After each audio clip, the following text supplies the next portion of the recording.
ఈ ఏడాది తొలి కేబినెట్ భేటీ రైతులకు అంకితం ఇచ్చారు. రైతులకు సంబంధించి కీలక నిర్ణయాలు తీసుకుంది కేంద్ర కేబినెట్.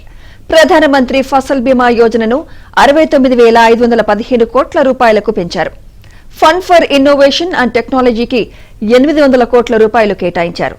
సాంకేతికతను ఉపయోగించి త్వరితగతిన రైతుల పంటలకు బీమా చెల్లింపు విధానానికి fund for innovation and technology తోడ్పడనుంది.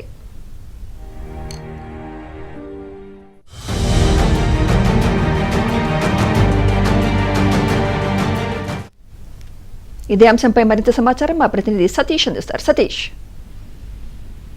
మిత్ర కేంద్ర ప్రభుత్వం కీలక నిర్ణయం అయితే తీసుకుంది. నూతన సంవత్సరం వేదికగా రైతులందరికీ కూడా శుభవార్త చెప్పిందనే చెప్పుకోవాల్సి ఉంటుంది. కాసేపటి కేంద్ర కేబినెట్ సంబంధించిన కీలక వివరాలను కేంద్ర మంత్రి అశ్విని వైష్ణవ్ ప్రకటించారు. ప్రధానమంత్రి కిసాన్ సమ్మాన్ యోజన పథకాన్ని పొడిగిస్తూ కేబినెట్ తీర్మానం చేసింది. ఇక 2025 తొలి కేబినెట్ రైతులకు అంకితం చేసింది కేంద్ర కేబినెట్. రైతులకు సంబంధించిన కీలక నిర్ణయాలు తీసుకుంది. ప్రధానమంత్రి ఫసల్ బీమా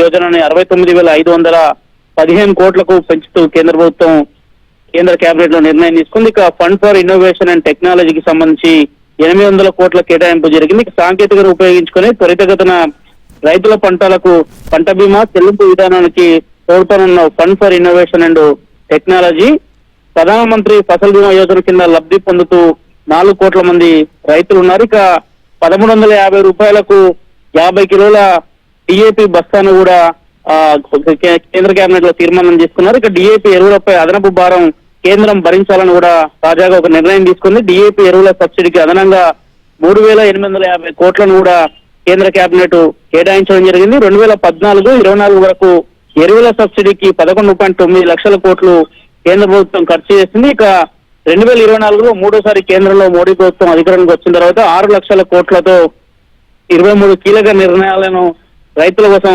కేంద్ర కేబినెట్ తీసుకుందని కూడా కేంద్ర మంత్రి అశ్విని వైష్ణవ్ వివరించారు. ఇది ఒక రకంగా రైతులకు పెట్టుబడి సాయం కింద కొంత ఉపశమనం వస్తుంది. బడ్జెట్ అనంతరం కూడా రైతులకు ఇప్పుడు ఇచ్చే 6,000 కాకుండా మొత్తం రైతులకు 10,000 వరకు కూడా ఇచ్చే అవకాశాలు కూడా చాలా స్పష్టంగా కనిపిస్తున్నాయి. కేంద్ర ప్రభుత్వం బడ్జెట్ ప్రవేశపెట్టిన తర్వాతకి ఇప్పుడు ఏడాదికి 6,000 రూపాయలు పంట సాయం అందిస్తున్నారు. బడ్జెట్ అనంతరం కూడా 10,000 ఇచ్చే అవకాశాలు కూడా చాలా స్పష్టంగా ఉన్నాయి. Right, thank you Satish.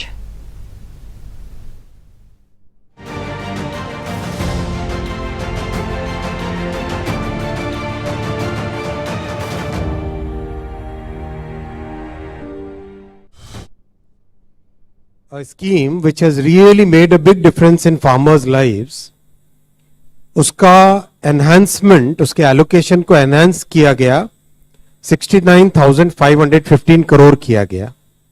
और ये जिस तरह का अभी तक का अनुभव आया है, जिस तरह से इस स्कीम में यूटिलाइजेशन, जिस तरह से रिस्पांस मिला है, जैसे किसानों के जीवन में जो रियल परिवर्तन आया इस स्कीम से, उसके कारण इस एलोकेशन को एनहांस किया गया है.